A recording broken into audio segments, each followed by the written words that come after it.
So ayun, share ko nga pala yung trip namin sa Buskalan, kung paano kami umakyat ng village nila Apuwang-od.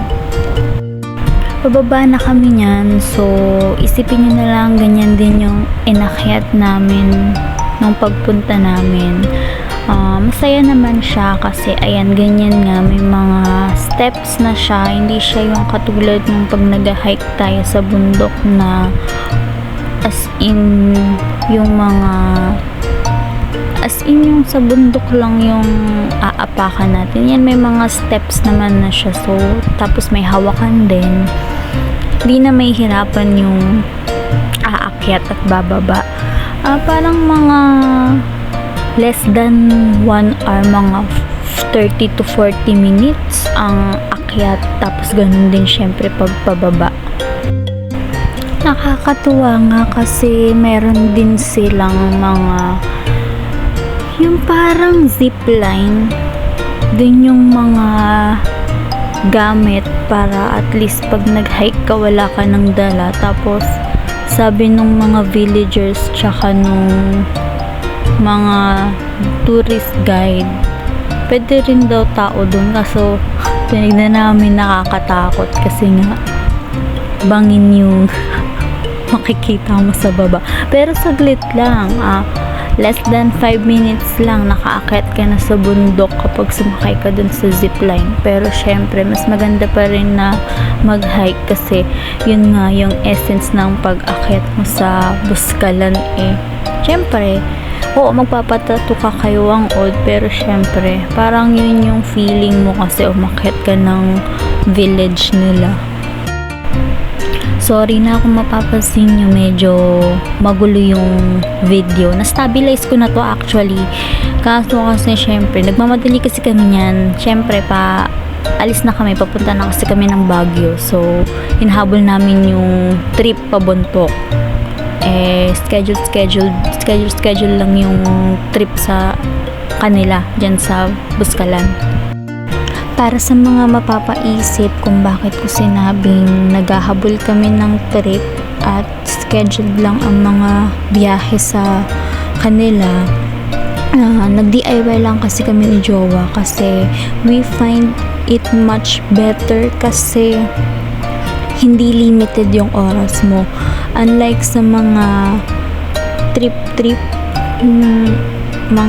may mga kasama, yung marami kayo, yung may driver kayo, may van, parang medyo hindi ko naman sinasabing pangit, kaso kasi limited yung oras doon. Tapos kailangan gumising kayo ng ganitong oras kasi ganito yung schedule nyo, pagpunta nyo dito, pagpunta nyo doon. Pag DIY kasi kayo yung masusunod, so diba mas maganda yun, yung kayo yung masusunod kung kailan nyo gustong umalis, kung gusto nyo pa mag picture ng sobrang matagal, mag photoshoot, magagawa nyo. Mamaya kung meron kayong trip, yung mga kasama nyo, hindi lang naman kayo yun. So yun,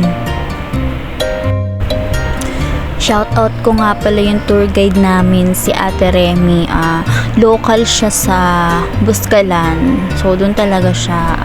Ang galing. Sobrang galing niyang tour guide. If ever na pupunta kayo sa Buskalan, i-chat niyo lang si Ate Remy. Ilalagay ko sa dulo yung kanyang Facebook page. Sobrang galing niyang tour guide. Sobrang solid. Hindi kayo magsisisi. Grabe, nahiya nga kami kasi nung pag-akyat namin, siya na nagdala ng mga gamit namin. Kitang-kita nyo naman, mamaya. Siya na nagbitbit ng 2 bag namin. Yung bag namin ng jowa ko. Grabe, no? Tapos, ang bilis niya pa. Tapos, kaya niya yun. Woo!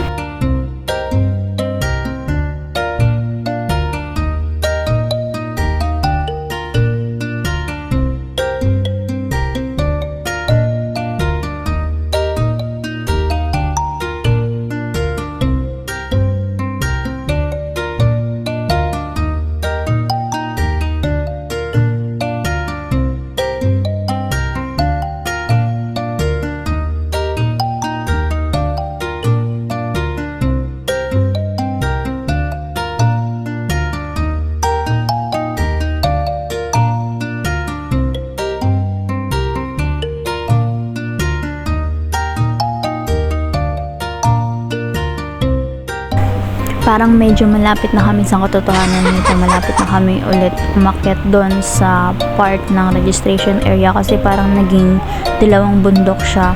Dun sa kabila, yung sa registration area. So, pagkapunta nyo doon, pupunta naman kayo sa kabila, which is, yun na yung village.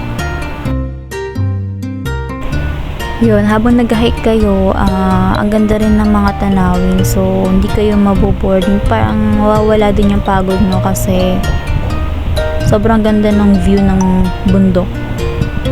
Sobrang linis. Sobrang nakaka-amaze. Pag nagpunta kayo doon, malalaman niyo yung sinasabi namin.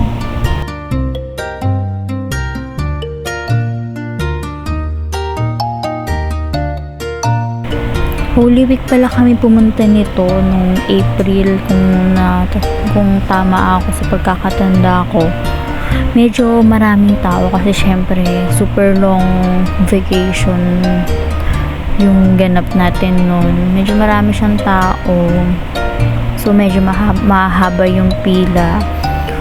So parang advice ko lang if ever napupunta ulit kayo ng Buscalan, huwag niyo itataon ng holiday kasi sobrang daming tao. Pero okay naman, sulit pa din naman yung bakasyon namin. Sobrang solid. Parang napagod na ata yung lola nyo at nakapamewang na.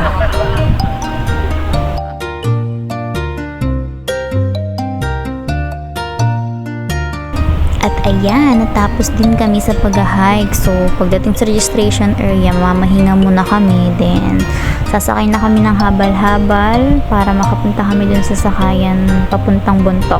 Then, sa Bontoc, dun na kami sasakay papuntang Baguio.